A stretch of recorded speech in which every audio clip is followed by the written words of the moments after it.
Shalom, మీకు సమాధానం కలుగునుగాక. మత్తయి సువార్త 24వ అధ్యాయము. యేసు దేవాలయము నుండి బయలుదేరి వెళ్ళుచుండగా ఆయన శిష్యులు ఆ దేవాలయపు కట్టడంలో ఆయనకు చూపింపవచ్చిరి. అందుకైన, మీరు ఇవన్నీ చూచుచున్నారు కదా, రాతి మీద రాయి ఒకటి అయినను ఇక్కడ నిలిచి ఉండకుండా పడద్రోయబడునని మీతో నిశ్చయముగా చెప్పుచున్నానని వారితో అనెను. ఆయన ఒలీవల కొండ మీద కూర్చుండి ఉన్నప్పుడు శిష్యులు ఆయన యొద్దకు ఏకాంతముగా వచ్చి, ఇవి ఎప్పుడు జరుగును? నీ రాకడకును ఈ యుగ సమాప్తికిని సూచనలేవి మాతో చెప్పమనగా, యేసు వారితో ఇట్లనెను, ఎవడునూ మిమ్మును మోసపరచకుండా చూచుకొనుడి. అనేకులు నా పేరట వచ్చి నేనే క్రీస్తునని చెప్పి పలువురిని మోసపరచెదరు.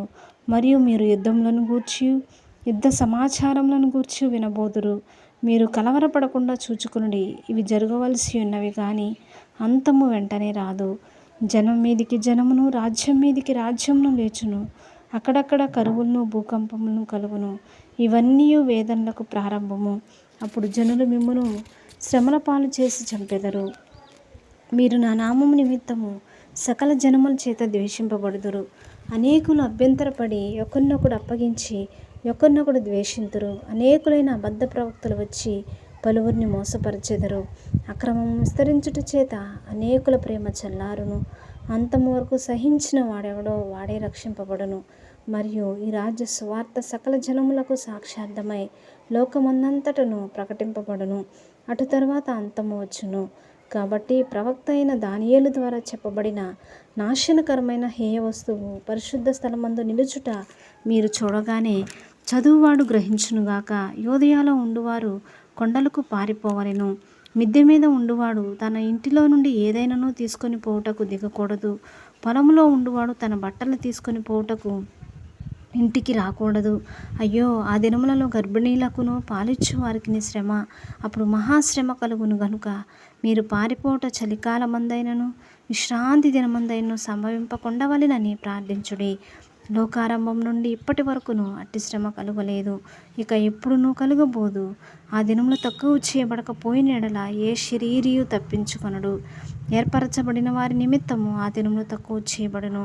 ఆ కాలమందు ఎవడైనా ఇదిగో క్రీస్తు ఇక్కడ ఉన్నాడు, అక్కడ ఉన్నాడు అని చెప్పిన ఎడల నమ్మకుడి. అబద్ధపు క్రీస్తులను, అబద్ధపు ప్రవక్తలను వచ్చి సాధ్యమైతే ఏర్పరచబడిన వారిని సహితము మోసపరచుటకై గొప్ప సూచక క్రియలను, మహత్కార్యములను కనపరచెదరు. ఇదిగో ముందుగా నేను మీతో చెప్పినాను. కాబట్టి ఎవరైనాను ఇదిగో అరణ్యంలో ఉన్నాడని మీతో చెప్పినను వెళ్ళకుడి, ఇదిగో లోపలి గదిలో ఉన్నాడని మీతో చెప్పినను నమ్మకుడి. మెరుపు తూర్పున పుట్టి పడమటి వరకు ఎలాగూ కనబడునో అలాగే మనిషి కుమారుని రాకడయు నుండును.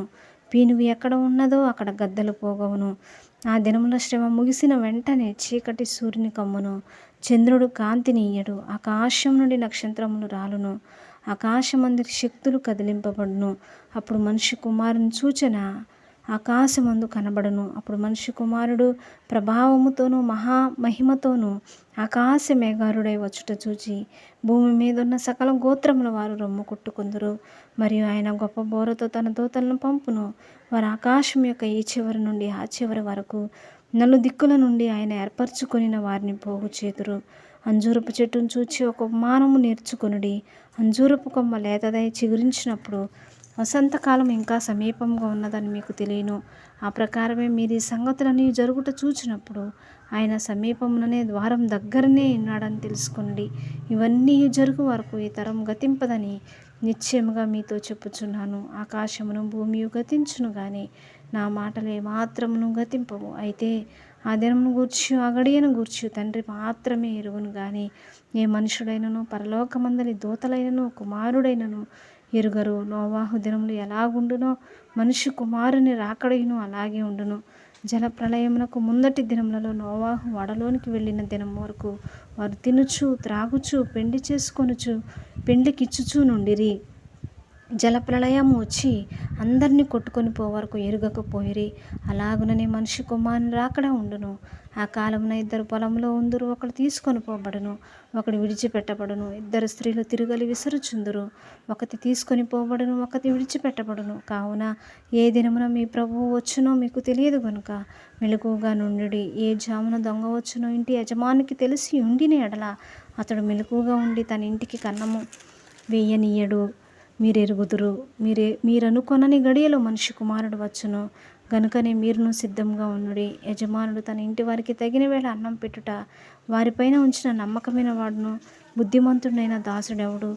యజమానుడు వచ్చినప్పుడు ఏ దాసుడు ఇలాగ చేయుచున్నట అతడు కనుగొన్నో ఆ దాసుడు ధన్యుడు. అతడు తన యావదాస్తి మీద వాని నుంచునని మీతో నిశ్చయముగా చెప్పుచున్నాను.